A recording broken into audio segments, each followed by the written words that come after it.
One of the pinnacles of writing advice is show don't tell. And when it comes to writing prose, it usually means that you need to describe events and sensations and just describe more. And having that happen instead of telling people what happened kind of secondhand. It's a more active, present form of storytelling as opposed to telling, which is a lot more passive. And when you're writing a comic, it's kind of easy to assume that you don't have to worry about this concept at all because you're drawing pictures, so you're obviously showing. But if this video is telling you anything, it's that you do have to worry about show don't tell. And before I get into this, there's like hours left of the 9-point Kickstarter. We're like $3,000 short. Wow, that's a lot of dollars, but maybe we can do it. I don't know. Show me. Don't tell me. Okay. This video is really short because I don't know. All of these videos are short. Okay, so when it comes to show versus tell, it is a lot more literal in terms of comics. A lot of the same rules apply when making comics. In fact, most of the same rules apply. I think all of the rules that apply to prose apply to comics, but not vice versa. Like there are a few prose kind of things that don't apply to comics. But anyways, when it comes to show versus tell, you're almost always going to find that telling occurs in the text that you write, as in the dialogue and the captions. However, showing doesn't always solely occur in the pictures. This is because you can show a lot through dialogue, in addition to just telling. Specifically, a good example of this is you can show what characters are like through their personality and through how they speak. Instead of having one character outright state their personality, or state the personality of another character, the characters can interact in ways that make their personality visible. And you can also kind of visually show that, but I guess that's aside from the point about showing happening in dialogue. But a lot of the times showing can happen in dialogue, especially if they're describing a scene. But showing and telling is kind of on a spectrum, and you can always get a little more showy, and it can always become a little more telly. The thing about show don't tell is that it isn't the end all be all.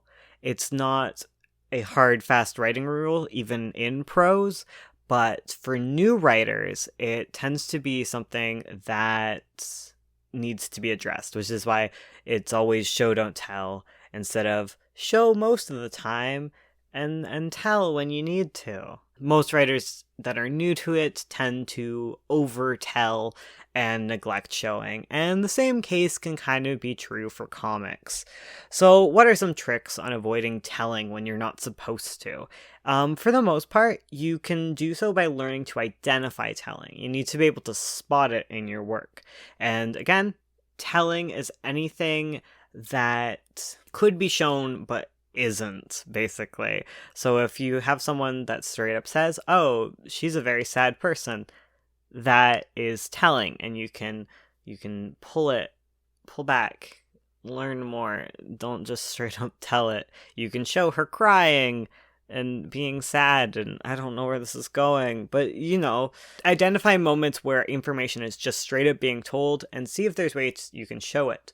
If there aren't any ways you can show it, like an info dump about a magic system, think about more interactive ways that you can sort of show the reader. While you tell them the information, you can show them stuff, or I guess you can show magic systems in action.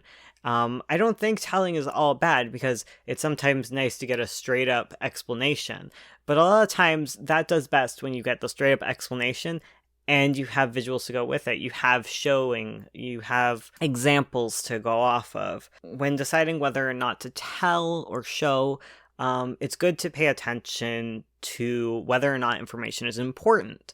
It's very important to show important information, if not additionally tell you about it, but it's not important to show inconsequential information. Like, it's not important for you to show your characters getting their shoes on all the time. We can just assume that if they have their shoes on in a later scene, they put them on at some point. You don't have to show everything, and you need to pay attention to your pace. If showing at this instance would negatively affect your pace, you may want to consider not doing it and just telling for now, maybe showing later. Almost always, showing will take longer than telling. That's why it's important to pick what you show very cautiously. You don't want to show everything, but you do want to always have visuals and big things going on, and in-depth conversations and in-depth explorations of character. Telling tends to be very fast. There are fast ways to show, but those are very difficult, and you should practice them, like characterizing very quickly. Some things that can help you with that are things like character design and set design, because a set, a character, etc., as discussed in our videos, can tell you a lot about a character up front. So always be considering this, always be looking for moments where you're telling, moments where you're being kind of dry and your visuals aren't altering up, or your visuals aren't even saying anything. When your visuals are lacking and they aren't really adding to your story, you need to really look at that and be like, oh no, if my visuals aren't saying anything, is my dialogue saying anything new and unique?